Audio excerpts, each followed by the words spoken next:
Hello tout le monde, j'espère que vous allez bien. On se retrouve donc aujourd'hui pour une nouvelle vidéo et je vais commencer avec un coup de cœur pour 49 jours de C.S. Quill. C'est un roman donc qui va nous raconter l'histoire de Brin et de Sawyer. Une romance qui commence d'une manière assez simple au départ. Ils vont se rencontrer, ils vont s'apprécier, sauf que Brin tous les jours à l'intérieur de sa pomme va écrire un décompte. Et on va donc suivre l'évolution de leur relation qui va petit à petit prendre plus d'importance, sauf qu'on voit bien que Brin a vécu un drame, on se pose énormément de questions et c'est le choc.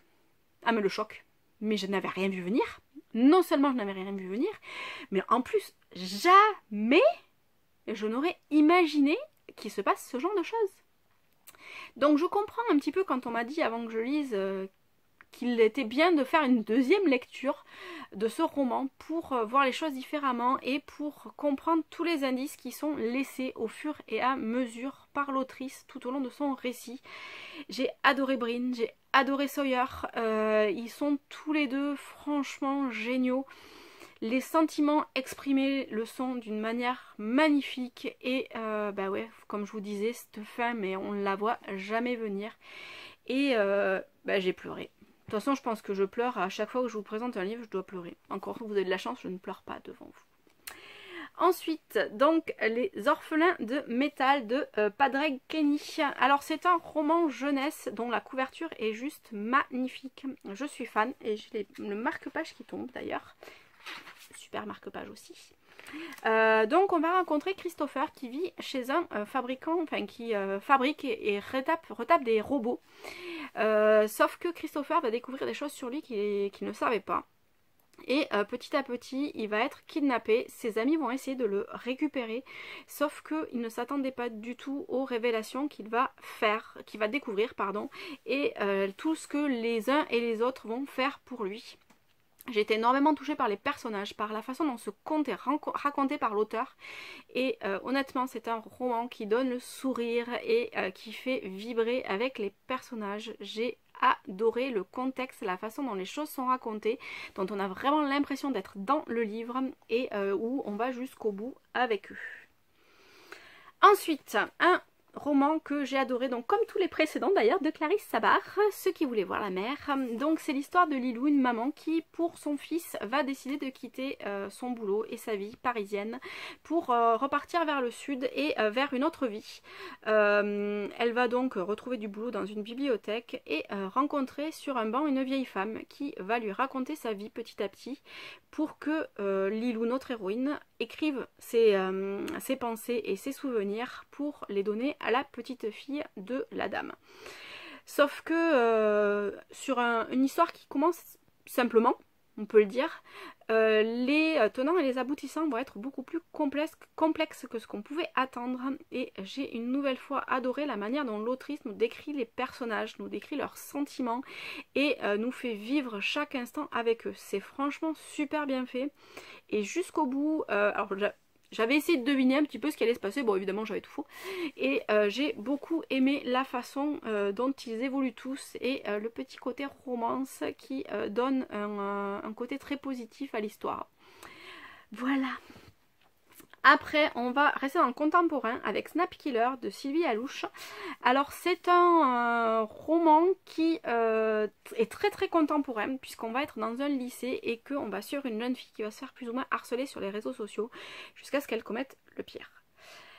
Et à la suite de ça, on va découvrir un cadavre donc pendu par les pieds dans la cour du lycée. Donc c'est un peu glauque. Quand même un petit peu, hein. Et en fait on va suivre plusieurs personnages pour essayer de comprendre ce qui s'est passé et j'ai beaucoup aimé la façon dont l'autrice lit les deux histoires et nous livre les secrets des uns et des autres au fur et à mesure qu'on avance, sauf que en fait il y en a qui ont des secrets beaucoup plus lourds que d'autres et qui vont être mis à mal par l'enquête et par ce que les flics vont découvrir et les autres personnages vont découvrir aussi. J'ai trouvé ça franchement super bien fait. Les héros sont très touchants. Forcément, ça nous parle au travers du harcèlement sur les réseaux sociaux, du harcèlement au quotidien dans les écoles, collèges, lycées, quel que soit l'âge. Et j'ai trouvé ça franchement super bien fait. On va rester dans le thriller avec Le Prieuré de Crest de Sandrine Détombe. Donc c'est un thriller qui commence sur les chapeaux de roue, c'est le cas de le dire, avec un accident de voiture. Sauf que ça va entraîner beaucoup de questions. On va suivre donc les gendarmes qui vont mener l'enquête et qui vont découvrir des choses assez étranges autour de ce fameux prieuré de Crest où il y a une majorité de femmes qui vivent et qui vivent en quasi-autarcie et surtout sans vouloir voir les hommes. J'ai beaucoup aimé le contexte, j'ai beaucoup aimé la façon dont l'autrice nous raconte leurs sentiments et jusqu'au bout j'étais vraiment curieuse de voir ce qu'elle allait nous réserver. J'ai trouvé ça super bien fait et hyper prenant et la façon dont on saisit à la fin tous les tenants et les aboutissants et dont on remet toutes les pièces du puzzle ensemble est franchement super bien faite.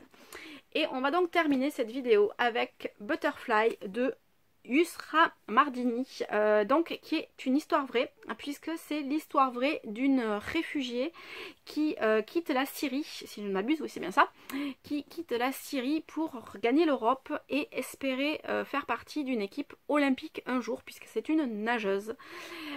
Alors forcément, vu que c'est un récit, une histoire vraie, on ne peut être que pris aux tripes par tout ce que elle et sa sœur vont vivre, vont traverser, forcément les horreurs.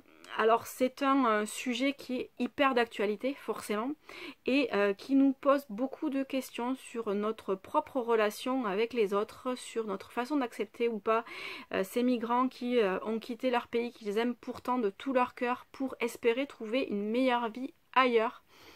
J'ai trouvé ça hyper super bien fait, bien raconté.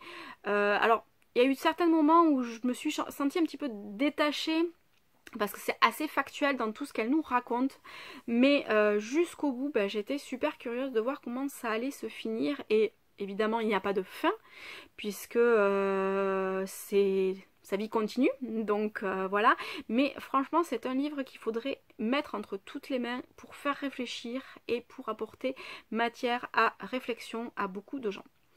Voici donc pour les livres que je voulais vous présenter aujourd'hui. Je vous dis à très bientôt. Bye bye.